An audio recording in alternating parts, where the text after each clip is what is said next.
চট্টগ্রাম কক্সবাজার মহাসড়ক ৬ লেন করার দাবিতে এবার শুরু হয়েছে লাখো মানুষের স্বাক্ষর সংগ্রহ কর্মসূচি।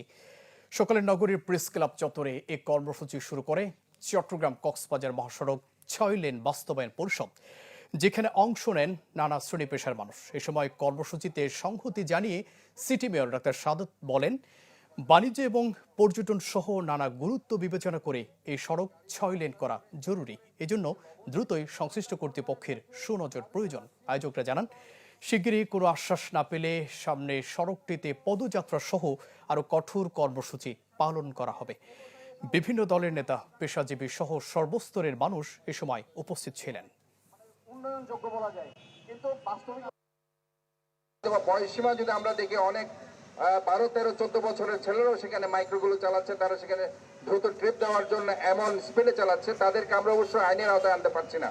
আমাদের যে হাইওয়ে পুলিশ আছে, আমরা স্পষ্টভাবে বলতে চাই, আপনারা আরো বেশি এই ব্যাপারে আইন যাতে লঙ্ঘন না করে তার ব্যাপারে ব্যবস্থা নেই। পর্যটন শহর যেটা আমরা ঘোষণা করেছি, এটার ইনফ্রাস্ট্রাকচার হিসাবে 6 লেনের রাস্তা অনতিবিলম্বে সেটা শুরু করতে হবে।